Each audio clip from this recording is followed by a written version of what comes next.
Nous allons faire un pas de plus dans la dimension que nous avons entamée, la dynamique que nous avons entamée depuis quelques dimanches déjà. On parle du cycle, le cycle de la parole. On a expliqué que la parole est un cycle. Si vous avez l'image, vous pouvez le remettre à l'écran. Voilà, pour ceux qui n'ont pas suivi dès le début.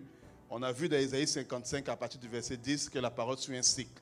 La parole suit un cycle. La parole, lorsqu'elle est relâchée par Dieu, elle est supposée suivre un cycle. Elle est supposée suivre un cycle. Il y a le cycle de la fécondation. La fécondation, c'est lorsque la parole qui est sortie de la bouche de Dieu arrive à toucher notre cœur. Ensuite, on a la germination, c'est lorsque la parole qui a touché notre cœur commence à porter du fruit. C'est-à-dire qu'on commence à voir les effets visibles de la parole qui a été relâchée. Ensuite, on a l'étape de la production de la semence. Celui qui donne de la semence au semeur, la production de la semence. Et puis, on a la dernière étape qui est la production du pain. C'est Ésaïe 55, du verset 10 au verset 11. Vous pouvez afficher également le verset. La Bible nous parle ici, nous montre ici qu'il y a eu un cycle lorsque Dieu relâche la parole. Il y a quelque chose qui se passe. Donc, pour tous ceux qui étaient à la retraite, en fait, tout ce que vous avez reçu là, gloire à Dieu, mais c'est une semence. C'est venu sous la forme de semence. C'est dans suivre ce cycle qui est décrit ici. La Bible dit, ainsi en est-il de ma parole qui sort de ma bouche, elle ne retourne pas à moi sans effet, sans avoir exécuté ma volonté et accompli mes desseins. Vous pouvez mettre le verset 10, s'il vous plaît. Ésaïe 55, 10. Comme la pluie et la neige descendent des cieux et ne retournent pas sans avoir arrosé, fécondé la terre et fait germer les plantes, sans avoir donné de la semence au semeur et du pain à celui qui mange. La suite, le verset 11 que j'ai lu tantôt. Ainsi en est-il de ma parole qui sort de ma bouche, elle ne retourne point à moi sans effet, sans avoir exécuté ma volonté et accompli mes desseins. Il dit que lorsque la parole sort sur un cycle, elle arrose, elle féconde, ensuite elle fait germer les plantes, et ensuite de ça, elle donne la semence au semeur, et ensuite de cela, elle donne le pain à celui qui en a besoin. Amen. Voilà, c'est dans suivre un cycle. Donc tout cela, tout ce qui est à la retraite, quel que soit le type d'événement auquel on assiste, à chaque fois que la parole est proclamée, prêchée, et que nous entendons la parole, nous sommes systématiquement à l'étape de la fécondation. À l'étape de la fécondation. Donc ça vient comme une semence. Donc tout ce que nous avons reçu à la retraite, c'est une semence. Maintenant, libre à chacun. C'est la responsabilité de chacun de faire en sorte que ce que j'ai entendu, ce que j'ai reçu, ce que j'ai écouté, voilà, porte du fruit. Amen. C'est la responsabilité de chaque personne. C'est la responsabilité de chaque personne. C'est la responsabilité de chaque personne. C'est la responsabilité de qui? La responsabilité de Dieu, c'est d'envoyer sa parole. Et notre responsabilité, là, nous, c'est de pouvoir faire en sorte que la parole produise le fruit qu'elle doit porter. Parce que Dieu a déjà mis tout à notre disposition. Il y a le Saint-Esprit qui est notre allié, qui est notre coach, qui est notre, voilà, ce qu'on appelle le parakletos. Il est là pour nous accompagner dans ce processus. Il est là pour nous conduire dans toute la vérité, dit la parole. Il nous conduit dans toute la vérité. Mais si on ne veut pas se laisser conduire, il ne va pas forcer les choses. C'est une responsabilité de pouvoir faire en sorte que la parole qu'on reçoit, avec la communion avec le Saint-Esprit, produise le fruit que ça doit produire. Amen. Et j'ai expliqué, voilà, depuis les 2 derniers dimanches que, en fait, la même parole qui est relâchée peut être rendue à plusieurs étapes différentes dans la vie de chaque personne. La même parole qui est relâchée peut être dans l'étape de quelqu'un sous la forme de la semence. Ça veut dire la personne a écouté la parole, elle sait ce que la parole dit, mais elle ne porte pas de fruit. Ça, c'est la semence. Je sais, j'ai reçu la parole, j'ai entendu ce que Dieu dit, mais je ne porte pas du fruit. Ça, c'est la semence. L'autre personne peut être à l'étape de la germination, c'est-à-dire j'ai entendu la parole, ma vie commence à porter du fruit, c'est-à-dire ma vie commence à s'ajuster, à se conformer, à prendre la forme de la parole que j'ai entendue. Là, je commence à porter du fruit. Chez d'autres personnes, on peut être rendu à l'étape où ma vie commence à être comment dire, une source de bénédiction pour d'autres. C'est-à-dire la parole que j'ai entendue. Admettons, j'ai entendu la parole, par exemple, on a parlé beaucoup du pardon hier. On a beaucoup parlé du pardon à la retraite. J'ai entendu la parole. Mais si je décide de ne pas pardonner, ce que j'ai entendu, c'est une semence. Elle n'a pas encore porté du fruit. Mais à partir du moment où je commence à pratiquer les trois points que Pasteur Marc a parlé hier concernant le pardon, quand je commence à pratiquer ça, quand je commence à faire ça, là, la plante commence à sortir. Et quand je pratique ça et que j'arrive à un niveau où ça devient une vie pour moi, c'est-à-dire je vis, c'est ancré dans ma façon de vivre. En ce moment-là, maintenant, je peux passer à l'étape où je donne de la semence au semeur. Je peux le prêcher aux autres. Il y a une phrase que le pasteur a dit. Il dit en fait que toute discipline que tu ne t'imposes pas, tu ne peux pas l'imposer aux autres. Toute discipline que tu ne t'es pas imposée, tu ne peux pas la transmettre aux autres. À un moment donné, quand tu marches avec Dieu, il y a des choses qui deviennent pour toi comme une habitude de vie, une culture dans laquelle tu es permanemment établi. Là, en ce moment, tu peux enseigner ça aux autres. Et quand tu commences à enseigner, quand tu commences à exhorter, quand tu dis enseigner, ce n'est pas venir ici à la chaire enseigner, non. Quand tu commences à exhorter quelqu'un, tu es en train de faire ce qu'on appelle, tu donnes de la semence au semeur. C'est-à-dire que tu donnes à quelqu'un d'autre l'opportunité de faire comme toi ou d'expérimenter ce que tu as expérimenté. C'est ça, donner de la semence au semeur.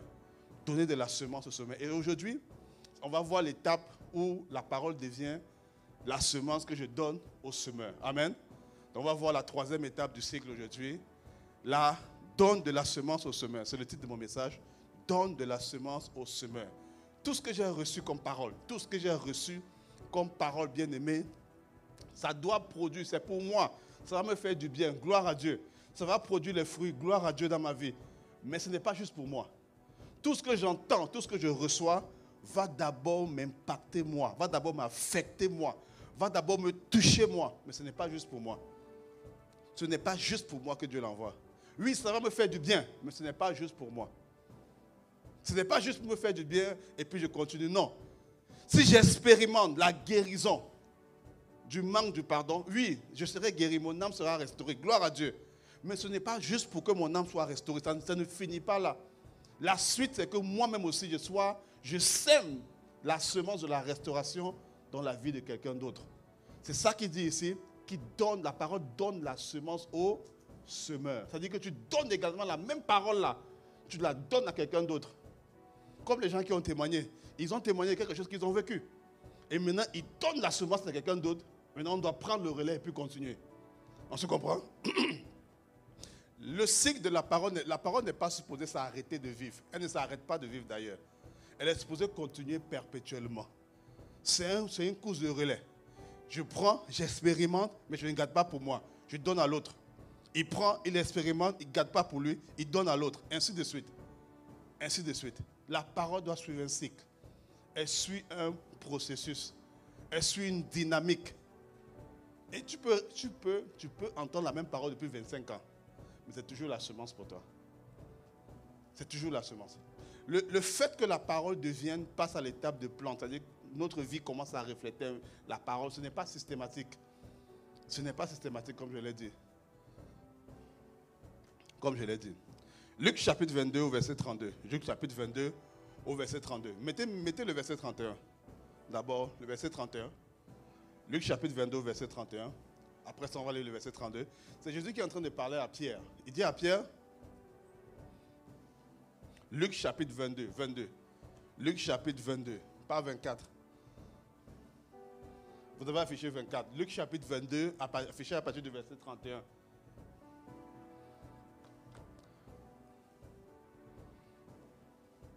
Le Seigneur dit, Simon, Simon, Satan vous a réclamé pour vous cribler comme le froment. Verset 32. Mais j'ai prié pour toi afin que ta foi ne défaille point. Et toi, quand tu seras converti, affermis tes frères. Jésus nous parle ici, la Bible nous montre ici, une scène où Jésus est en train de parler à Simon. Simon, c'est Pierre. Et ici, il dit à Simon que Simon, tu vas être attaqué. Le diable a fait ce qu'on appelle une réclamation sur ta vie. Il a fait une réclamation sur ta vie, Simon. Il y a des réclamations sur ta vie. C'est le diable même en personne qui vient t'attaquer. Imaginez, tu viens à l'église, on te donne une prophétie. Le diable a fait une réclamation sur ta vie. Tu vas commencer à paniquer. La plupart des gens paniquent. Puis tu dis, mais pourquoi moi? Non. Le problème n'est pas l'attaque. Et regardez la prière de Jésus. Jésus n'a pas prié pour que l'attaque s'arrête. Il dit, j'ai prié pour que ta foi ne défaille point. Parce qu'en fait, tu vas subir l'attaque, Simon. Ça fait partie de ta marche, Simon. Tu as besoin de ça pour te fortifier, Simon. Mais moi, je prie pour que ta foi ne défaille point. C'est-à-dire pour que tu sois ferme, que tu restes stable, que tu restes conquérant, que tu restes debout, que tu restes affermi. Pourquoi? Parce que toi, tu dois affermir tes frères, Simon. Tu as un travail à faire. Oui, tu vas résister. Ça va te faire du bien. Ta vie va refléter la gloire de Dieu. Mais Simon, ça ne s'arrête pas à toi. il y a tes frères à aider. Je veux passer par toi pour aider tes frères. Alors je priais pour que ta foi ne défaille point, mais il faut que tu aies en perspective d'aider tes frères, d'aider tes soeurs, de les accompagner, de les affermir aussi. Je prie pour toi, Simon, mais ça ne s'arrête pas à toi. Ça ne s'arrête pas à toi. Toute parole que je reçois qui me fait du bien, toute parole que je reçois qui me fait grandir n'est pas juste pour moi.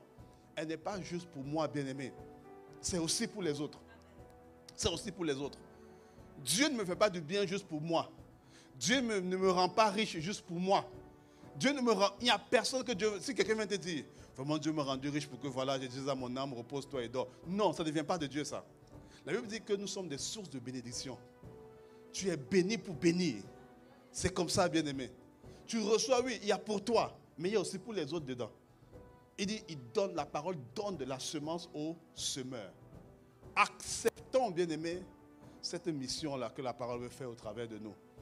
Il y a beaucoup de personnes, et je veux m'aller plus loin, il y a beaucoup de personnes qui vivent des difficultés, des situations compliquées, parce que, en fait, Dieu a déjà planifié que d'autres personnes ont besoin d'entendre ce que tu vas leur dire au travers de ton témoignage, au travers de ta condition. D'autres personnes ont besoin d'entendre qu'en fait, malgré le contexte dans lequel tu étais, Dieu peut agir. Vous allez voir souvent que Dieu va faire exprès de faire vivre les choses à la personne. Plus tard, les personnes qui vont venir vers elle vont ressembler un peu à ce qu'elle a vécu, à ce par quoi elle est passée. Moïse doit conduire le peuple au travers du désert. Mais Dieu fait passer Moïse au désert d'abord une première fois, lui seul. Lorsqu'il a tué l'Égyptien, il est parti au désert. C'est là-bas que Dieu l'a rencontré. C'est un gars qui connaissait le désert. Le désert n'était pas étranger pour Moïse. Mais Dieu n'était pas fou. Si Dieu l'a fait ainsi, c'est parce que Dieu avait un prélude qu'à un moment donné, il devait faire passer le peuple d'Israël dans le même désert là. Il y a des situations par lesquelles tu passes. Et tu passes par cette situation. Ça peut être difficile. Ne les fuis pas. Ne les fuis pas. Affronte-les. Parce que Dieu, nous avons un avocat auprès du Père qui prie pour que notre foi ne défaille pas. Et ta foi ne défaillera point. Ta foi ne faiblira point. Dieu est avec nous. Garde le cap. Reste ferme.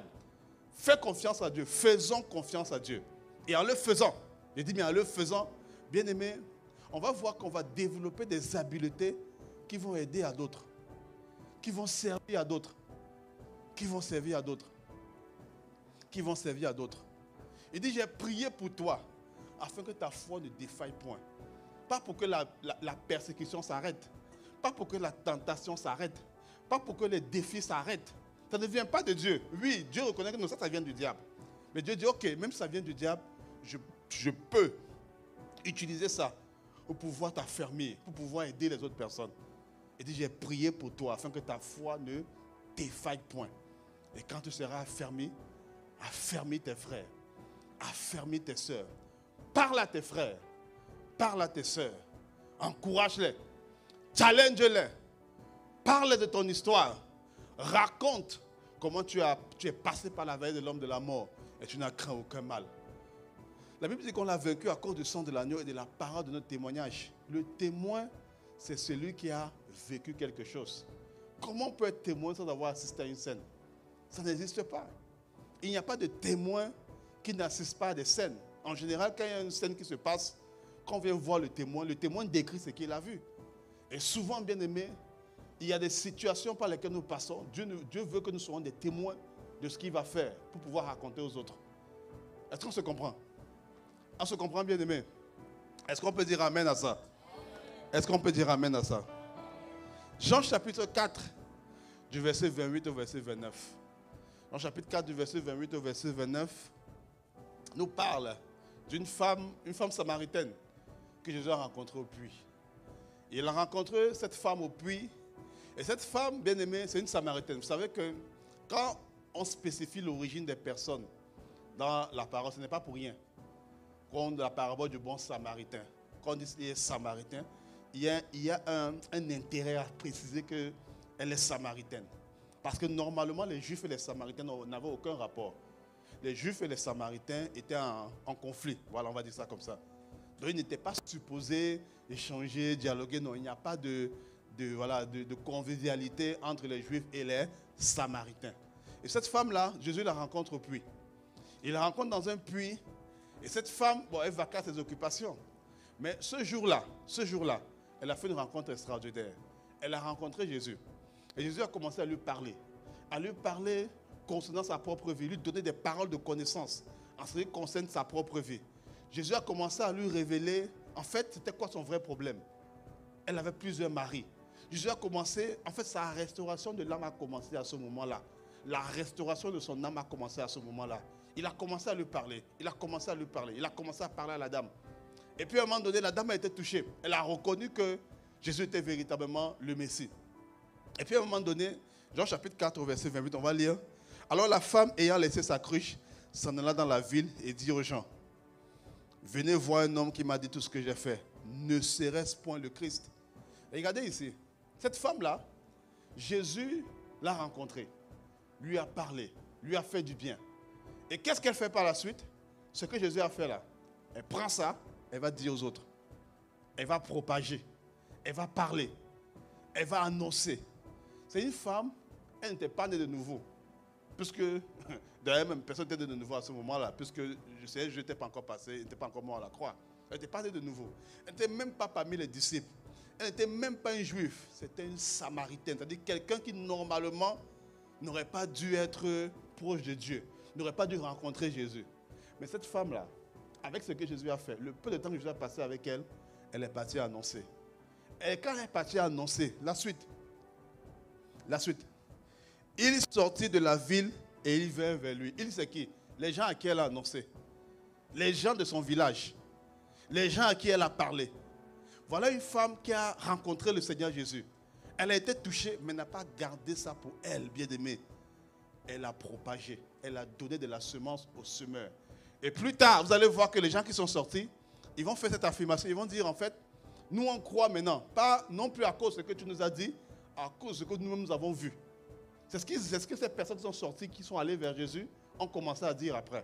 Mais il fallait que cette femme, c'était une évangéliste, mais qui était cachée, qui était obstruée par la prostitution, par la prostituée. Mais c'était une évangéliste. Elle avait le don d'évangéliser les personnes. Une fois qu'elle a rencontré le Seigneur, elle propage la nouvelle. Elle propage ce que le Seigneur a fait. Elle parle de ce que le Seigneur a fait. Elle parle. Elle distribue la semence aux semeurs. Elle répand la nouvelle. Tout le monde, je dis bien tout le monde, peut donner de la semence aux semeurs. Si tu as donné ta vie aujourd'hui, alors tu peux donner la semence aux semeurs. Ça veut dire que tu peux dire aux gens ce que Jésus a fait pour toi. Tu peux le faire. Personne ne peut me dire non, il faut que je grandisse. En fait, ce qui va changer avec ta croissance, c'est le type de message que tu donnes. Le type de semence que tu donnes va changer avec ton niveau de croissance. Mais tout le monde peut donner la semence au semeur. Tout le monde peut faire ça. Tout le monde.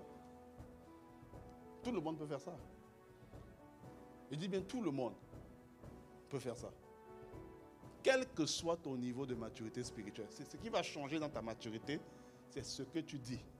Mais le fait de dire, c'est inhérent à tout le monde. C'est-à-dire c'est rattaché à tout le monde. À tout le monde. La femme samaritaine nous enseigne. Son histoire nous enseigne. Et parcourons les évangiles. Vous allez voir plusieurs fois les gens que Jésus a guéris. Eux, soit étaient des anciens estropiés, des aveugles, des démoniaques. Le simple fait d'aller dire, voilà ce que Jésus a fait. Beaucoup de gens ont commencé à croire. Ils ont donné de la semence aux semeurs. Il faut donner de la semence aux semeurs. Tu dois donner de la semence aux semeurs. Tu as une semence à donner. Tout le monde a une semence à donner. Tout le monde peut dire, voilà ce que Jésus a fait pour moi. Tu peux le faire. Je peux le faire. Tout le monde peut le faire. Tout le monde peut le faire. Tout le monde peut le faire. Tout le monde peut le faire, bien aimé. J'insiste.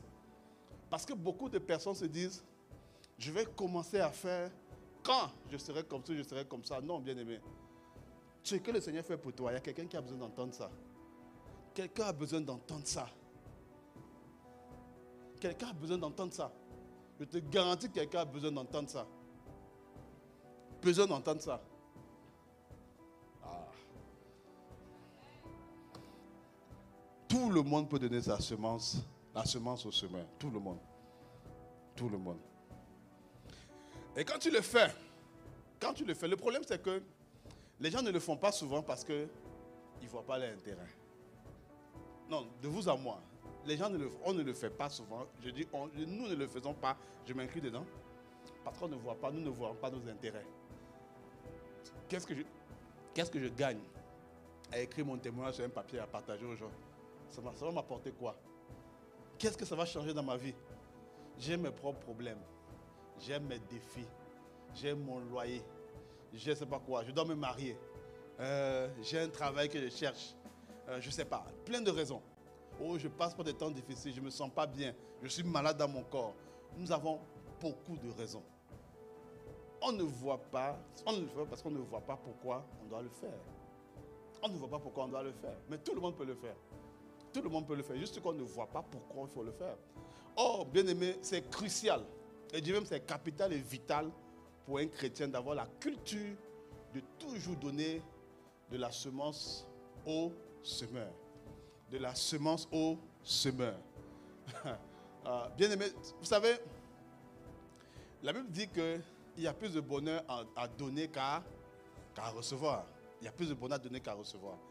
Quelqu'un qui a l'habitude de donner la semence au semeur, Dieu va faire en sorte qu'il ne manque jamais la semence à donner.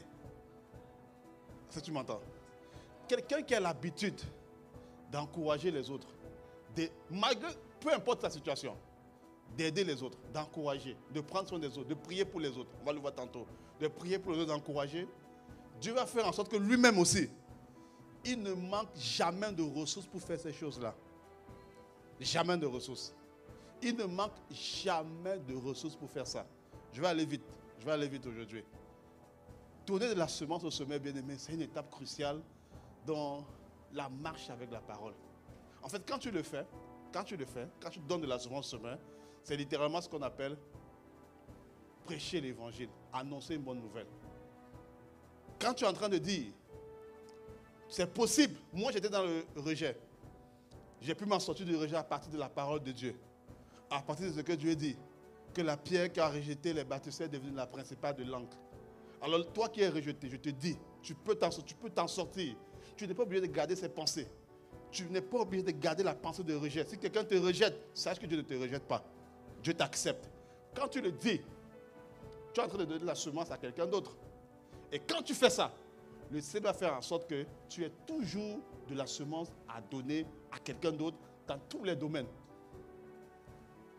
Parce que à celui qui donne, on va donner pour qu'il donne encore. Si tu as l'habitude de donner, on va te donner pour que tu donnes encore. On va te donner. Dieu va augmenter. Dieu va augmenter. Il y a des personnes qui prient pour des délivrances, pour que Dieu les rencontre dans des domaines.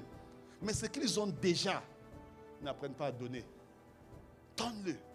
Oui, tu n'as pas tout, ce n'est pas parfait. Ok. Mais ce que tu as, ce que Dieu a fait pour toi, donne-le. Tu vas voir que Dieu va augmenter avec le temps. Dieu va augmenter avec le temps. Fais-le. Fais-le. Et quand tu le fais, tu es en train d'annoncer la bonne nouvelle. Tu es en train de porter une arme qu'on appelle avoir à nos pieds les chaussures du zèle que donne l'évangile de paix. Quand tu le fais, tu es en train de porter une arme pour te protéger. Tu es en train de mettre une arme pour te protéger toi-même. Quand tu donnes de la semence semeur, tu te protèges. Tu es en train de te revêtir d'une arme de Dieu. Éphésiens chapitre 6 au verset 15. Éphésiens chapitre 6 au verset 15 nous parle de cette arme-là. Quand tu donnes de la semence semeur, c'est une décision que tu dois prendre. De dire, ok, tout ce que Dieu fait, je vais le donner. Je garderai, ça ne restera pas juste pour moi. Ça m'a fait du bien, c'est pour moi, ça m'a fait du bien. Gloire à Dieu, pardon. Mais je vais le semer. Je vais le donner aux autres. Éphésiens, c'est ce qu'il dit. Mettez pour chaussure à vos pieds le zèle que donne l'évangile de paix. Il dit en fait que le chrétien a un type de chaussure qu'il doit mettre. Il y a un type de chaussure que l'enfant de Dieu doit porter. Ce ne sont pas les chaussures normales. Vous savez, en général, quand quelqu'un... Bon, peut-être les sisters vont plus comprendre l'exemple que je vais donner. Vous savez, souvent, il y a des chaussures. Quand tu vas aller peut-être dans une soirée, tu mets des chaussures, des talons, et puis voilà, tu mets. Bon, imaginez les mêmes talons là. On te dit, mon gars, tu dois courir sur un tapis. Tu peux courir avec ça? Tu ne peux pas. Tu dois mettre des chaussures adaptées pour faire l'activité que tu as à faire. Et vous savez, bien aimé, pour marcher avec Dieu, pour marcher avec Dieu convenablement, il y a un type de chaussures qu'il faut mettre. Ce sont ces chaussures-là. Mettre à ses pieds les chaussures que donne le zèle. Le zèle, c'est-à-dire le désir de parler de l'évangile. C'est un désir, bien aimé. Si tu n'as pas ce désir, il faut prier pour avoir ça. Il faut prier. C'est quelqu'un qui n'a pas ce désir-là, en fait, ça a été volé. Ça a été volé. Ça a été volé. Il faut prier pour avoir ça. Tu dois avoir le désir. Le désir. Parler de la bonne nouvelle. De prêcher, de parler de la bonne nouvelle. Quand on dit prêcher, ce n'est pas de te mettre à la chair ici. Non. C'est de dire ce que Jésus a fait. Ça doit être un désir, bien aimé. Il faut porter ça. Parce que c'est nécessaire. C'est nécessaire, pour ta stabilité. Si tu mets les chaussures qui ne sont pas adaptées, tu ne peux pas rester stable. Si tu portes les mauvaises chaussures, tu ne peux pas rester stable. Oui, tu vas marcher un peu. Imaginez, bon, je prends toujours mes sisters là. Tu mets des talons. On dit, ok, tu dois marcher peut-être sur 5 km. À un moment donné, souvent certaines sœurs retirent et disent, non, je ne peux plus marcher avec ça. Même si c'est beau. C'est très beau, voilà, ça les met en valeur et tout, gloire à Dieu. Mais à un moment donné, qu'est-ce que souvent c'est qu'elles font? Elles retirent ou elles viennent avec une deuxième paire dans le sac. Donc elles marchent, elles font la distance avec. Et arrivées là où elles partaient, elles remettent les chaussures de la soirée. Parce qu'elles reconnaissent même que non, les chaussures c'est beau, mais ça ne peut pas me faire marcher longtemps. Pour marcher longtemps, il faut mettre des chaussures adaptées. Il faut mettre des chaussures adaptées. Quand vous voyez la vie de certains enfants de Dieu, ils commencent à... tout feu, tout flamme. À un moment donné, sa vie commence à décroître. Son zèle commence à décroître. Son amour pour Dieu commence à décroître. À un moment donné, la personne a retiré le zèle en route. Elle a retiré une chaussure qui s'appelle le zèle de l'évangile. Elle a retiré. C'est une chaussure que lorsque tu mets, tu ne t'arrêtes pas. Tu peux avoir 80 ans. Tu es toujours en feu. Tu es toujours en feu. Tu peux avoir même 90 ans. Tu es toujours en feu. C'est une chaussure qui te fait marcher sans t'arrêter. Regardez ce que Dieu dit. Regardons ce que Dieu dit concernant le peuple d'Israël. Il dit qu'ils ont marché dans le désert avec les mêmes chaussures. Les pieds ne sont pas usés. En fait, ce n'était plus des chaussures naturelles. C'était plus des chaussures naturelles. Il y a des chaussures surnaturelles. Je me suis rendu compte de cela, bien aimé. Des choses que, lorsque tu ne mets pas tes pieds, ta stabilité est affectée et ta vitesse est affectée.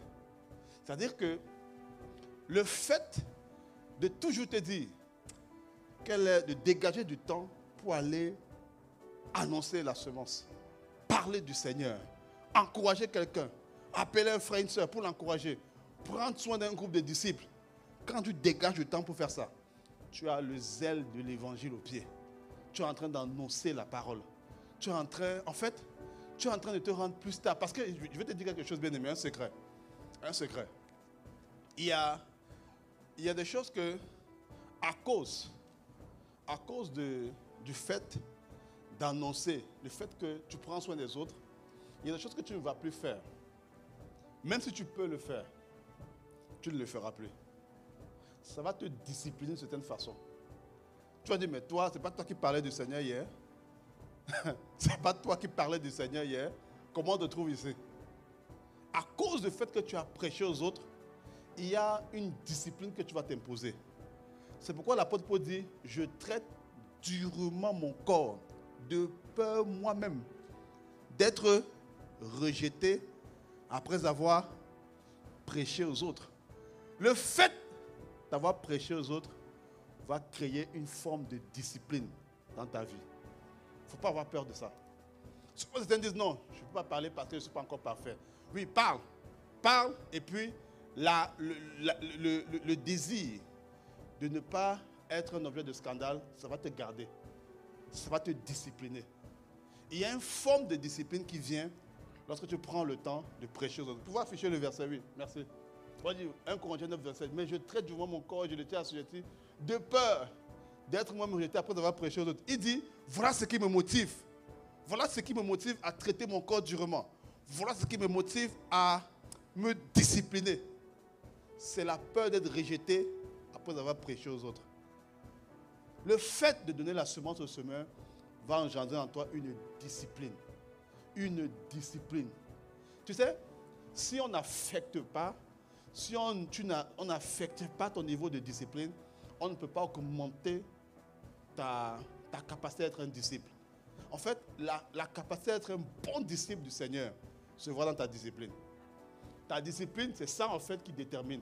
C'est pas dans tes cris à l'église, même s'il faut crier, c'est pas... non, c'est la discipline que tu t'imposes personnellement, en fait, qui est une mesure du type de disciple que tu es. Il dit ici en fait qu'il y a une discipline qui vient parce que tu as prêché aux autres.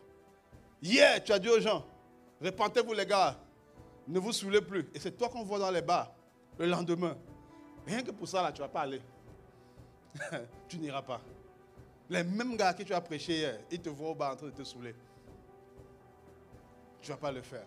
Il y a une discipline qui vient parce que tu as prêché aux autres. Et il y a beaucoup de gens qui n'ont donc pas cette discipline-là et leur vie un peu se laisse aller. Il y a une discipline qui vient parce que tu dis, ok, tel passe par des situations compliquées. On a eu un cas ici récemment. Un cas de délivrance sérieux et sévère. Croyez-moi, après ça là, tu vas te discipliner. Tu vas aller, tu vas dire non, je vais chercher Dieu, je vais jeûner 1 semaine, 2 semaines, mais ça là, je dois régler ça. Pourquoi? Parce que tu ne jeûnes pas pour toi, mais parce que tu vois une situation. Tu dis non, je ne peux pas laisser ça. Je ne peux pas laisser ça. Je dois prêcher l'évangile. Ça doit s'appliquer. La parole de Dieu doit s'appliquer.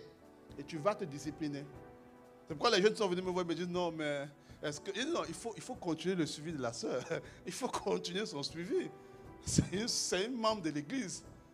Il ne faut pas avoir peur. Il faut se servir de ça pour se fortifier. Lorsque les disciples sont venus voir Jésus, vous savez qu'ils n'ont pas chassé tous les démons au début. Hein? Vous savez ça? Au début, il y a des démons qui ont résisté aux disciples. Ils sont revenus voir Jésus. Ils ont dit, mais pourquoi on n'a pas pu chasser un tel démon? Jésus, bon, il a parlé de l'incrédulité, mais il a aussi dit qu'il y a des types de démons qui ne sortent que par le jeûne et la prière. En fait, il les disait en quelque sorte, allez jeûner et prier. Disciplinez-vous. Parce qu'il y a des obstacles dans la vie des autres qui peuvent vous résister. Il y a un type de discipline que tu as quand tu commences à prendre soin des autres. Et il y a un type de discipline que tu n'as pas quand tu ne prends pas soin des autres. Et si quelqu'un ici, tu es sincère, tu te rends compte que lorsque tu avais quelqu'un encouragé, tu avais un groupe de disciples à qui tu devais relever, fortifier, envoyer la parole, tu te rendais compte que tu te maintenais. Tu te maintenais. C'est-à-dire que, oui, il y a la discipline qui vient du fait que tu veux grandir dans le Seigneur. Gloire à Dieu. Amen. Mais le problème, c'est que le défi, c'est que, bien aimé, tout le monde n'a pas les mêmes problèmes que toi. Il y a des défis que les autres peuvent avoir que toi, tu n'as pas eu. Et à cause de ce que tu veux aider les autres, tu veux affermir les autres, il y a des disciplines que tu vas t'imposer. Comme Paul, comme ce que Jésus disait aux disciples. Il dit, il y a des types de démons qui ne sortent que par le jeûne et la prière. Ce n'était pas leurs démons à eux. C'était les démons dans la vie des autres. Dans la vie des autres. Le fait de désirer donner la semence au semeur de discipline, ça te rend stable, ça te rend ferme, ça t'affermit. Et la discipline que tu vas développer va toujours te servir plus tard pour toi-même. Toujours te servir plus tard. Et la discipline que tu ne développes pas maintenant, ce que tu refuses, ce pourquoi tu refuses de te discipliner maintenant, va finir par te contrôler. Ne t'inquiète pas, ce n'est qu'une question de temps. Ce que tu refuses, ce pourquoi tu refuses de te discipliner maintenant, ça va finir tôt ou tard par avoir le dessus sur toi. Mais ce ne sera pas ton cas. Parce qu'au sortir d'ici, bien-aimé, oh, je te vois envoyer des semences aux semeurs, des semences aux semeurs. Mais il faut, bien-aimé, tu étais à la retraite, gloire à Dieu, tu as crié, tu n'as plus de voix. Gloire à Dieu. Maintenant, décide que ce que tu as reçu ne reste pas juste à ton niveau. Ça te fait du bien, gloire à Dieu. Tu pratiques, gloire à Dieu. Mais décide aussi que non, je vais donner ça aux autres. Je ne vais pas garder ça pour moi. L'hôtel où on était à la retraite peut prendre maximum 500-600 personnes. Et on avait atteint le maximum. Donc fondamentalement, tout le monde ne pouvait pas être là-bas. Tout le monde ne pouvait pas être là-bas. Donc pour ceux qui n'étaient pas là, toi qui étais là, sors ça. Donne-leur cette semence-là. Ce que tu as reçu là-bas, garde-le, travaille-le. Va dans le lieu secret avec. Mais puis, sème ça aux autres. Sur tes réseaux, sur tes pages, dans ton groupe de disciples, donne-leur ça. Tu as besoin de ça. Ça va te discipliner. Ça va te discipliner. C'est une forme de discipline. Vous savez, quand on était plus petit, la discipline venait de plusieurs façons. Soit on te dit, ok, bon, nous on faisait la dictée. On disait nombre de fautes, nombre de coups. Parce que, bon, je ne sais pas si on fait encore ça, mais moi on me faisait ça. Donc tu apprends l'orthographe, tu apprends les règles de grammaire, parce que tu ne veux pas les coups. C'est une forme de discipline. On disait, c'est ce que le prof disait, le maître à l'époque, il disait, nombre de fautes, quand il dictait, les élèves commencent à crier, parce qu'on va fouetter les gars après. Nombre de fautes, nombre de coups. Et le professeur sortait des mots, des phrases avec le passé composé, les trucs. Vous savez les règles là, les règles compliquées en français. On dit dans le complément d'objet direct, s'il est placé avant le verbe, en tout cas, toutes ces choses-là. Donc, il sortait des choses. Et il y avait des gars, ils étaient professionnels pour... Ils aimaient frapper les élèves. Je ne sais même pas où ils sont aujourd'hui. On disait qu'ils prenaient un plaisir. C'est-à-dire, il était content, c'était jouissif pour lui de frapper les élèves. Donc, quand il arrivait, pour lui, sa vie peut mal aller. Mais quand il arrive en classe, il sait qu'il est le roi. Il dit, voici, moi, il y avait un qui dit, voici, il y a 3 serpents. Le serpent noir, le serpent rouge et le serpent blanc. C'était des fouets, hein. Il dit, voilà, choisis toi-même ta punition. Donc, il était content. Il avait développé une sorte d'ingénierie dans la punition des élèves. L'autre va te dire, prendre les choux. L'autre va dire, planter les choux, c'est tu mets un pied, tu mets la main par terre. L'autre va dire, mets-toi, je te mets les mains. Donc, il était content. Il était content de ça. Mais en tout cas, c'était une parenthèse. Je ne sais pas ce qu'ils sont devenus aujourd'hui. Moi, je ne sais pas. J'ai envie de voir... Mais dit, mais vous avez fait ça, ça vous a... Oui, peut-être nous, ça nous a aidés. Mais vous prenez quand même plaisir à ça. Ça vous apporte quoi de faire souffrir les enfants? Donc, nous, c'était une forme de discipline. Nombre de fautes, nombre de coups. Il y a d'autres disciplines, d'autres fois aussi. Par exemple, moi, j'avais un tonton, il me disait, si tu me présentes un bulletin et que tu as au minimum 12, je t'achète... Bon, moi, j'aimais bien les beignets maïs. Je t'achète des beignets maïs. Donc, ce qui fait que j'avais 2 disciplines. Quand je faisais un truc, j'avais la peur du fouet et j'avais l'encouragement par rapport à la récompense. Mon point, c'était de dire que la discipline ne vient pas toujours d'un seul endroit. Ça peut venir de la contrainte ou ça peut venir du désir de la récompense. Soit la contrainte, soit la récompense. Mais tu dois avoir toute cette forme de discipline-là. La discipline de l'apôtre Paul ne venait pas seulement du fait qu'il voulait plus connaître Dieu seulement. Oui, il y avait ça. Mais il y avait aussi la peur de ne pas être rejeté. Il y a la contrainte et puis il y a la récompense. On doit avoir les 2 formes de discipline.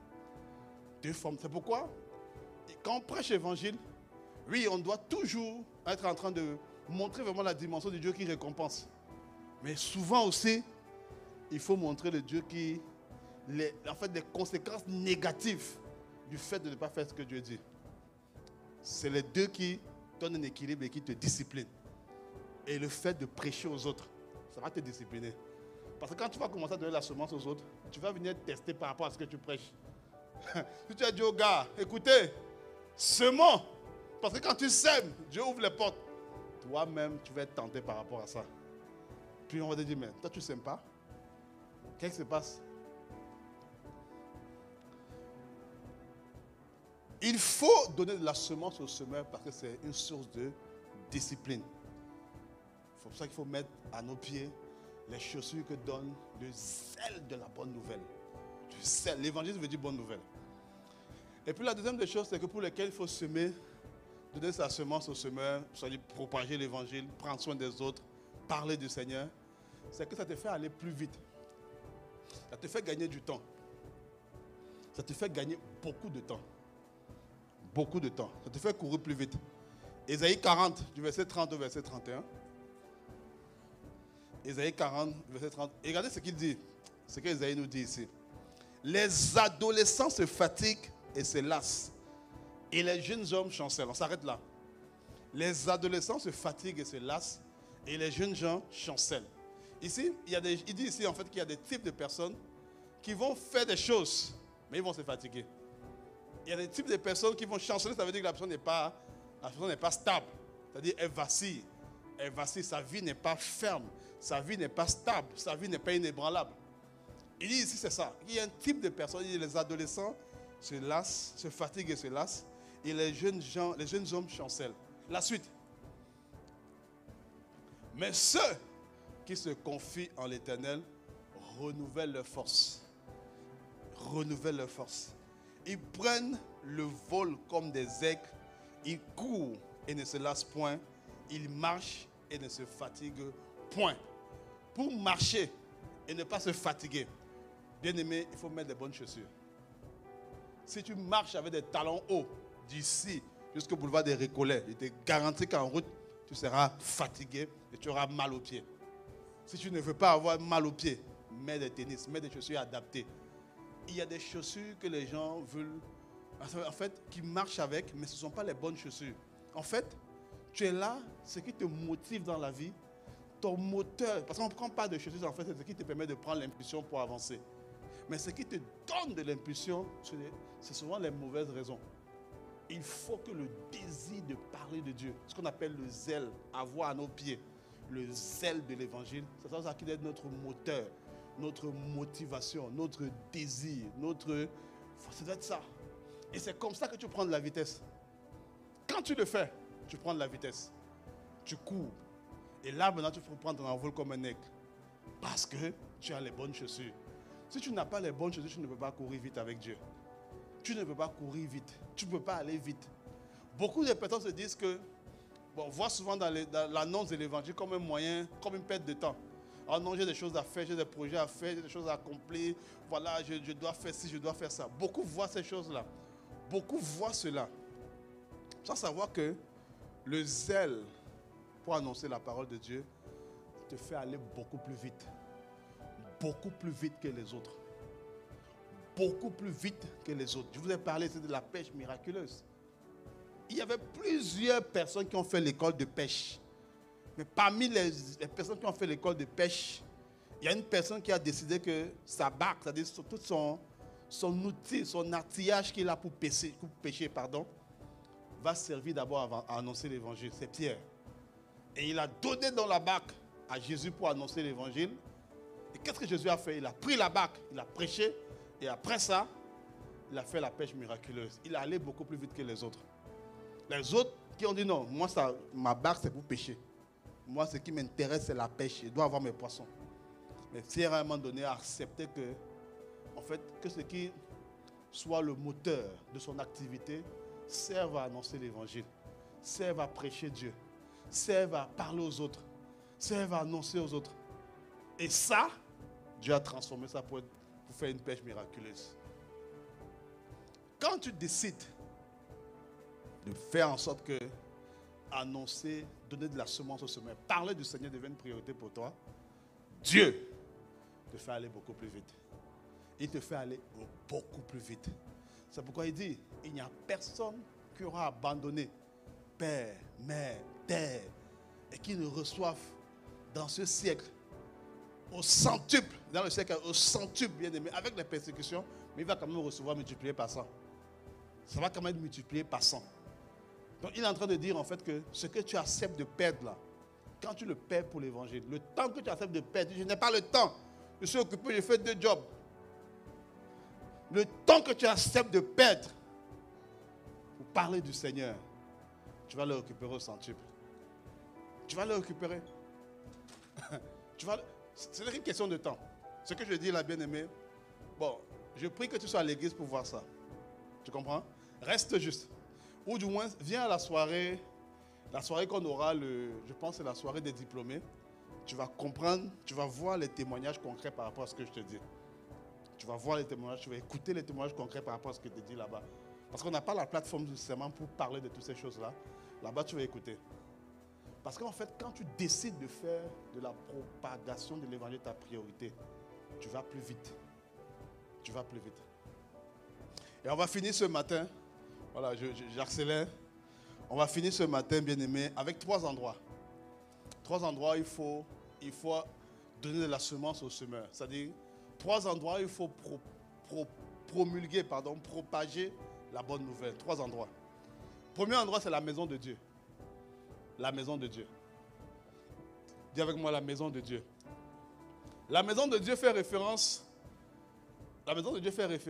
à l'église ici que nous sommes. Ça ne dit pas les murs, mais la communauté que nous formons. Mais ça fait référence aussi à l'individu que nous sommes. À l'individu. C'est-à-dire que la Bible dit que notre corps est le temple du Saint-Esprit. Amen. Ça veut dire en fait que notre corps, en fait, c'est l'habitat de Dieu. Dans notre corps, c'est comme le temple de Dieu. C'est comme la maison de Dieu. C'est l'un des premiers endroits où il faut servir Dieu. Dans la maison de Dieu. Ton service doit être orienté d'abord, doit être orienté vers la maison de Dieu. Exode 31 du verset 1 au verset 11. Exode 31 du verset 1 au verset 11 nous parle de la construction du temple. Il y avait un temple que Israël est sorti d'Égypte. Israël est sorti d'Égypte. Ils ont été délivrés. C'est-à-dire, quelqu'un a expérimenté la nouvelle naissance.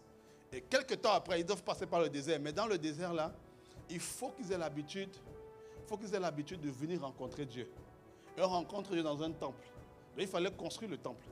Moïse avait reçu la vision, avait reçu l'instruction pour construire le temple. Mais Moïse n'avait pas toute la compétence. La construction de l'église ne dépend pas du visionnaire seulement. Elle dépend des compétences que Dieu a investies dans chacun d'entre nous. Regardons ce que Dieu dit à Moïse ici. L'Éternel parla à Moïse et dit: sache que j'ai choisi Betsalel, fils d'Uri, fils de Our, de la tribu de Juda. Je l'ai rempli de l'Esprit de Dieu, de sagesse, d'intelligence et de savoir pour toutes sortes d'ouvrages. Je l'ai rendu capable de faire des inventions, de travailler l'or, l'argent et les reins, de graver les pierres à enchâsser, de travailler le bois et d'exécuter toutes sortes d'ouvrages.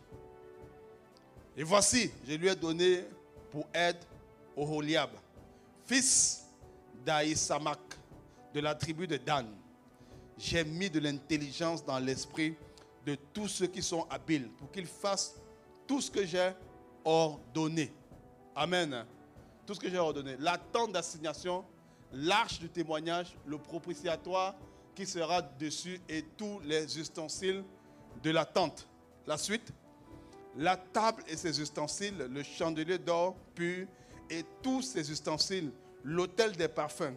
La suite, l'autel des holocaustes et tous ses ustensiles, la cuve avec sa base, les vêtements d'office, les vêtements sacrés pour le sacrificateur Aaron, les vêtements de ses fils pour les fonctions du sacerdoce. Verset 11. L'huile d'onction et le parfum odoriféant pour le sanctuaire. Ils se conformeront à tous les autres que j'ai donnés. Amen. Il fallait construire, il y avait des outils dans le temple. Le temple n'était pas un endroit non. Il y avait des outils spécifiques et tout était pris, tout était structuré. Tout était designé. Dieu avait un propos pour tout dans le temple. C'est comme l'église ici. Vous savez, servir Dieu dans la maison de Dieu, ça veut dire en fait que, vous voyez le MCIM. Il y a le MCIM, il y a la louange, il y a tous ces départements-là. Toutes ces choses-là, bien aimés, font partie de la structure de la maison de Dieu. Aujourd'hui, on n'a pas les parfums odoriférants, on ne met pas de parfum quand vous entrez. Quoique ça sent bon, voilà, par la grâce de Dieu. On n'a pas les tissus pour les sacrificateurs. Voilà, on n'a plus ça. Mais la maison de Dieu est composée de choses. Il y a des choses à faire dans la maison de Dieu. Il y a des choses à faire dans l'église. Il y a des choses à faire. Peut-être que toi, tu sais bien filmer. Tu sais bien décorer. Tu sais bien, je ne sais pas, mais tu sais bien faire la peinture. Tu sais bien faire... Tout doit être utile dans la maison de Dieu. Il faut apprendre à servir Dieu avec ce que tu as dans la maison de Dieu. Moi, j'ai l'habitude de dire que tout ce que tu as, tu sais faire à manger, tu sais faire les traits, tu sais maquiller, tout ça peut être utile dans la maison de Dieu. Tu es comptable, tu es, chimiste, tu es ingénieur, tu es docteur. Tout ça peut être utile dans la maison de Dieu. Je parlais avec un frère, il me racontait l'histoire d'une église ICC qui est en train de construire un hôpital. Parce que dans l'église, il s'est rendu compte que beaucoup de gens sont des médecins. Ils sont mis ensemble pour construire un hôpital. C'est la compétence que Dieu les a donnée. Ils ont décidé de mettre ça Au service de tout le monde. Il faut avoir la culture. Tout ce que tu as. La Bible dit, qu'as-tu que tu n'as reçu? Qu'as-tu que tu n'as reçu? Tu sais être comptable, on te paye pour ça. Ça veut dire que ça a de la valeur. Tout ce pourquoi on est prêt à te payer a de la valeur. C'est ce que ça veut dire. Tout ce pourquoi on te rémunère pour ça, ça a de la valeur. Mais c'est au service de Dieu. Mais tu sais parler, tu sais lire, tu sais écrire. Mais c'est au service de Dieu. Tu as du temps. Mais ok, tu dis, moi je sais rien faire. Au moment où tu as le temps. Tu peux me dire que tu n'as pas le temps. Mais c'est au service de Dieu. On sert d'abord Dieu. Il faut d'abord servir. Il faut servir Dieu dans la maison de Dieu. Tu ne peux pas ne pas servir Dieu dans la maison de Dieu. Il y a un problème. Il y a un problème, mon frère. On ne te demande pas de dormir à l'église, non. Prends le temps. Rends-toi disponible. Rends-toi visible. Dis, ok, je vais faire en sorte que, au travers de ce que Dieu m'a donné, quelqu'un entende ce message-là. Qui sait si quelqu'un ne donnera pas sa vie au Seigneur à partir d'une publication que tu auras faite sur les réseaux sociaux? Qui sait? À partir d'une publication, d'une réponse que tu auras faite dans les commentaires. Qui sait? Il faut donner de la semence au semeur. Je vais vite. Deuxième des choses, deuxième endroit, avant de terminer, on sert Dieu, on donne de la semence au semeur dans la présence de Dieu. Dans la présence de Dieu. Dans la présence de Dieu. Dans la présence de Dieu. Et avant d'aller dans la présence de Dieu, on va lire Actes chapitre 13, verset 1 au verset 3. Le fait, souvent beaucoup de personnes me voient. Mais je ne sais pas à quoi Dieu m'appelle. Je ne connais pas les talents que Dieu a mis en moi. Je ne connais pas les capacités que Dieu a mis en moi. Actes chapitre 13. Ils servaient dans la maison de Dieu. Il y avait dans l'église d'Antioche des prophètes, des docteurs. Barnabas, Siméon, appelé Niger, Lucius de Cyrène, Manahem, qui avait été élevé avec Hérode le tétrarque, et Saul. Verset 2. Pendant qu'ils servaient le Seigneur dans leur ministère, pendant qu'ils servaient le Seigneur dans leur ministère et qu'ils jeûnaient, le Saint-Esprit dit, mettez-moi à part Barnabas et Saul pour l'œuvre à laquelle je les ai appelés. On les a appelés, le Saint-Esprit a donné l'instruction quand? Pendant qu'ils servaient. Ils servaient dans l'église. Ils faisaient quelque chose. C'est en ce moment que le Saint-Esprit a donné une instruction. J'ai toujours en mémoire cette phrase que le pasteur Célestin m'a dit. Il dit en fait que Dieu n'appelle pas quelqu'un qui ne fait rien. Tu ne fais rien, Dieu ne va pas t'appeler. Fais quelque chose. En fait, du moins, tu as déjà un appel, mais Dieu ne va pas révéler l'appel à toi si tu ne fais rien. Fais quelque chose. Et l'apôtre Mohamed dit souvent qu'on ne donne pas une orientation à une voiture qui est au repos. Quand tu mets le GPS et que tu vas quelque part, en fait, le GPS a besoin que tu bouges, que tu fasses un mouvement pour qu'il te dise, ok, va à gauche ou va à droite. Souvent, le GPS au début ne connaît pas exactement si tu es orienté nord, orienté est, orienté ouest ou orienté sud. Il ne connaît pas ça. Il a besoin que tu fasses quelque chose. Il dit, ok, va plutôt à gauche, va plutôt à droite. Tu as besoin de faire quelque chose. Beaucoup de gens cherchent des orientations. C'est-à-dire, je ne sais pas ce que je dois faire. Est-ce que je m'en vais à gauche? Est-ce que je m'en vais à droite? Il m'a regardé 2 fois dans l'église. Est-ce que c'est le bon? Est-ce que ce n'est pas le bon? J'ai rêvé de lui, j'ai rêvé d'elle. Est-ce que c'est... Fais quelque chose pour qu'on t'oriente. Il faut faire quelque chose. Dieu va t'orienter. Dieu va te guider. Mais ne reste pas et ne fais rien. Non. Ne regarde. Mon point, c'est de t'encourager ce matin à ne pas penser juste à toi. Parce que ta vie ne se résume pas juste à toi. Il y a beaucoup plus de personnes qui dépendent de toi que toi, ou tes femmes, ou tes enfants, ou tes parents. Même s'ils font partie de là où tu dois servir Dieu. Il faut servir Dieu, mon gars. Il faut le faire. Donc, on sert dans la présence de Dieu. Acte chapitre 12 au verset 5. Acte chapitre 12 au verset 5. C'est pourquoi ici, on a la tour de prière. C'est pour donner la culture aux gens de servir Dieu dans la présence de Dieu. C'est pour ça, bien-aimé.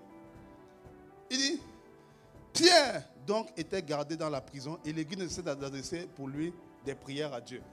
On venait de décapiter Jacques, ici. On venait de le tuer. L'église n'a pas prié. Après ça, on a attrapé Pierre. Et la Bible dit ici que l'église ne cessait d'adresser les prières pour Pierre jour et nuit.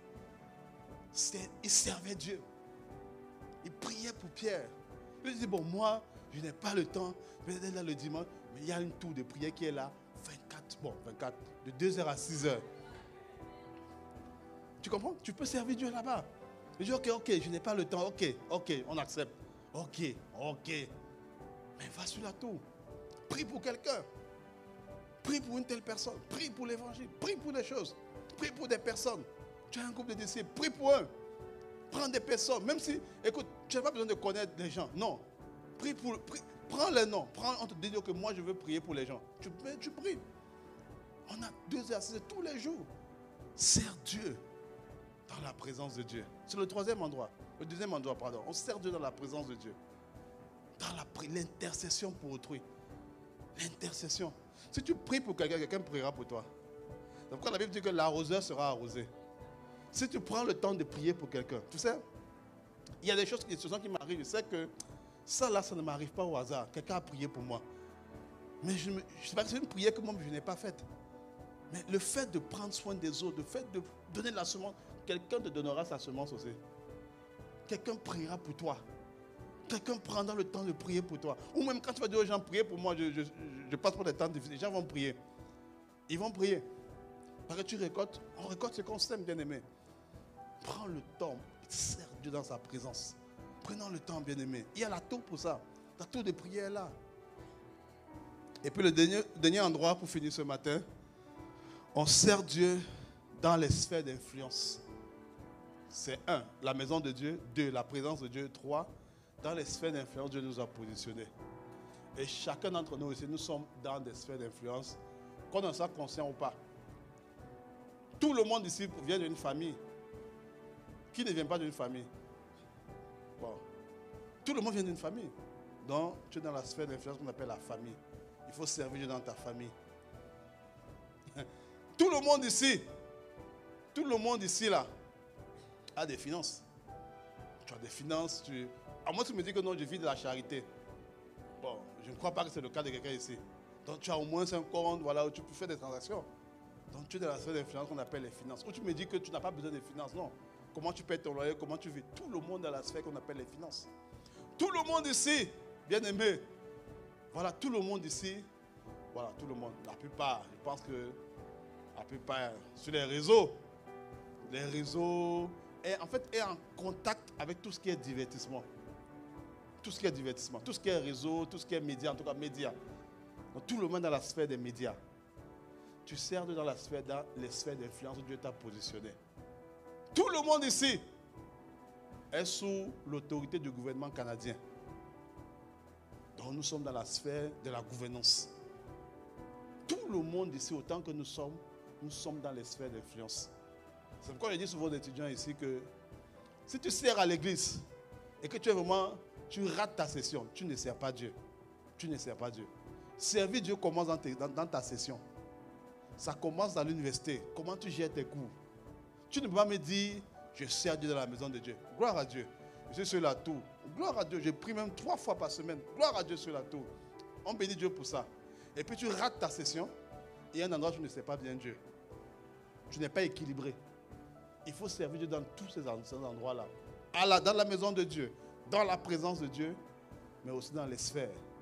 Si tu es à l'église et que tu rentres, tu frappes ton épouse ou tu insultes tes parents, tu n'es pas en train de servir Dieu dans la sphère qu'on appelle la famille. Il y a un problème. C'est un déséquilibre.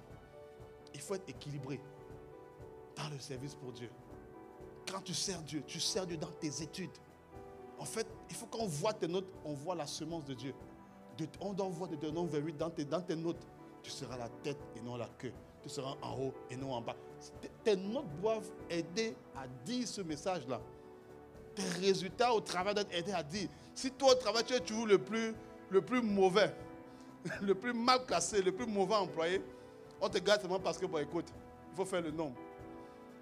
Vraiment, il y a un problème. Il faut que dans toutes les sphères, tu donnes de la semence au semeur. Décide aujourd'hui. Parce qu'en fait, si tu dis non, je veux seulement le faire dans les sphères d'influence, je ne vais pas le faire à la maison de Dieu, tu es déséquilibré. Et tout système qui est déséquilibré ne peut pas être stable. Quand quelque chose est déséquilibré, ça ne peut pas être stable. Ça va rester pour un certain temps, mais après un certain temps, ça va être défaillant. Il faut tout équilibrer. Il faut que ça soit équilibré. Maison de Dieu, présence de Dieu, les sphères. Maison de Dieu, présence de Dieu, les sphères. Ne dis pas non, moi je suis une intercesseuse de l'Éternel, seulement dans la présence. C'est bien. Mais il faut équilibrer les autres. La maison de Dieu, les sphères. La maison de Dieu, les sphères. Et la sphère aussi, ça peut être le groupe de disciples qu'on te confie. C'est une sphère d'influence qu'on te donne. Tu dois être équilibré. Il faut donner de la semence au semeur. On va se tenir debout, on va prier. On va prier. Est-ce qu'on peut acclamer le Seigneur? On va prier.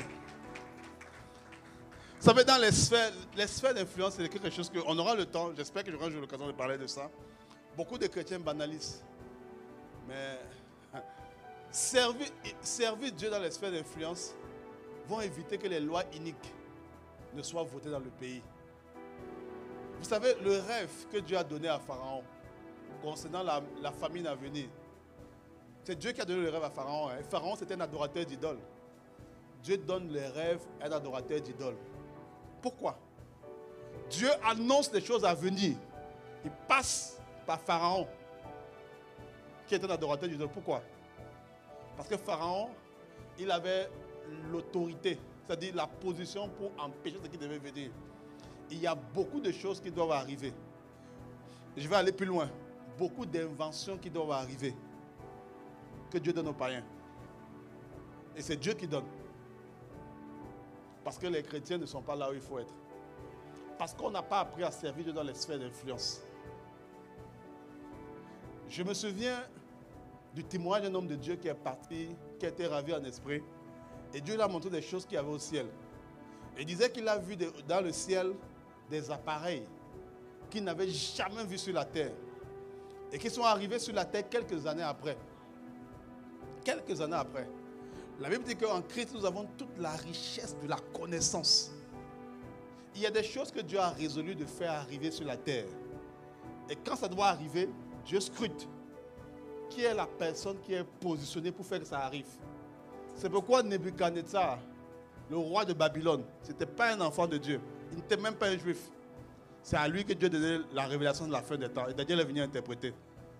À Pharaon, Dieu a donné la révélation qu'il y aura 7 années de famine, 7 années d'abondance, 7 années de famine. C'est à Pharaon. S'il n'y avait pas Joseph dans la sphère d'influence qu'on appelle la gouvernance, là, la famine devait tuer tout le monde. Les gens devaient souffrir. Même Jacob lui-même devait souffrir de ça. Mon point, c'est de dire quoi, bien-aimé? C'est qu'il y a beaucoup de choses qui arrivent sur la terre. Beaucoup de calamités qui arrivent. Juste parce que les enfants de Dieu n'ont pas, on n'a pas la culture de servir dans les sphères. Tu travailles, tu as étudié. Beaucoup ici, la plupart d'entre vous, vous êtes des universitaires. Beaucoup, vous avez des diplômes. Beaucoup d'entre vous, vous avez des capacités. Mais décidez que ces domaines-là vont devenir des endroits où vous servez Dieu. Décidez. Si on ne fait pas ça, peut-être pour toi, tu ne vas pas peut-être voir la conséquence. Mais laisse-moi te dire, dans les années, les mois à venir, on va voir. Là où quelqu'un n'est pas, le diable va le remplacer. À un moment donné, il y a le Covid. Il fallait décider si on ferme les églises ou pas. Personne ne pouvait porter la voix de l'église. On a fermé l'église. On a fermé l'église ici. Aux États-Unis, on n'a pas fermé. En Afrique, on n'a pas fermé. En France, on n'a pas fermé. Ici au Québec, on a fermé les églises. Parce qu'il n'y avait personne dans les sphères là. Il n'y avait personne dans la sphère qu'on appelle la politique. Personne n'était là-bas. Il y a des élections qui arrivent. Mais les chrétiens ne s'intéressent pas à ces choses. Oui, il faut servir Dieu dans la maison de Dieu. On est à l'église, gloire à Dieu. On sert Dieu dans la présence, on prie, gloire à Dieu. Mais il faut être dans les sphères. Il faut des Daniel, il faut des Joseph, il faut des gars là-bas, il faut des personnes là-bas. Il faut décider d'être là-bas et donner son point de vue. Dire non, on ne fait pas ça. On ne fait pas ça. Il y a un pays où ils ont commencé à vouloir contrôler les églises. Commencé à dire, à partir d'aujourd'hui, avant d'ouvrir une église, vous devez demander l'autorisation afin qu'un lieu de culte ne soit pas, les lieux de culte ne soient pas proches. À partir d'aujourd'hui, avant d'inviter quelqu'un, il faut demander l'autorisation. Les pasteurs se sont levés. Ils se sont levés. Il dit, le gouvernement a voté une loi pour dire, à partir d'aujourd'hui, on va contrôler vos programmes, contrôler vos finances, contrôler ce que vous voulez organiser. L'église s'est levée. Ils ont dit non, ça ne se fait pas ici. Ça ne se fera pas ici. Et ils sont en train de résister. Ils sont en train de résister. Et par la grâce de Dieu, leur voix sera entendue. Mais il faut qu'on sorte. On sorte. Il faut qu'on reste. On doit être dans la maison de Dieu. Gloire à Dieu. On est dedans. On doit être dans la prière, dans la présence. Gloire à Dieu. Mais il faut être dans les endroits de décision. Il faut décider. Il faut que le pouvoir financier nous appartienne. Il faut ça, bien-aimés. Il faut ça. Prions, bien-aimés. Élevons la voix. Accorde-nous la grâce. La parole doit donner la semence au semeur. Donner la semence au semeur. Accorde-nous la grâce de donner la semence au semeur. Dans tous les domaines. Ici, dans la maison de Dieu d'abord. Avec mes frères, mes sœurs. Seigneur, accorde-nous la grâce de donner la semence au semeur. De faire de cette maison une maison où on répand l'évangile à tous les niveaux. Accorde-nous la grâce de donner la semence au semeur. Dans la présence de Dieu, dans la prière, l'intercession pour les saints, l'intercession pour les familles, les prières pour les uns pour les autres. Accorde-nous la grâce de le faire. Et enfin, accorde-nous la grâce. Donnez la semence au semeur dans les sphères d'influence, dans ma famille, dans ma famille. Gédéon a détruit les autels. Dieu a dit à Gédéon, détruis les autels que ton père a bâtis. Détruis les autels. Je dois servir Dieu dans ma famille. Détruire les autels de ma famille qui ont été bâtis. Quelles que soient les réclamations familiales, ça doit s'arrêter avec moi. Ça s'arrête avec moi. Ça s'arrête avec moi. Ça s'arrête avec moi. Ça ne continue pas. Quelles que soient l'hérédité négative, les maladies héréditaires, ça s'arrête avec moi. Parce que je donne la semence au chemin dans ma famille. Dans ma famille, dans ma famille. Sakaramama. Arrêtons de subir. Je dis arrêtons de subir, bien-aimés. Est-ce que quelqu'un est en train de prier pour être un distributeur de semences? J'ai reçu. J'ai reçu. Mais maintenant je dois distribuer. Je dois distribuer. Quel que soit mon niveau de maturité, je distribue ce que j'ai reçu. Je distribue ce que j'ai reçu. Et avec la maturité qui augmente, ce que je donne, ce que je distribue, va augmenter en qualité, augmenter en quantité, augmenter en onction. Mais je dois répandre la semence, répandre la semence au semeur. Rasokaramahinta. Rasokaramahinta. Arama. Oh bien-aimé, je prie que tu retiennes, que nous retenons ce matin. C'est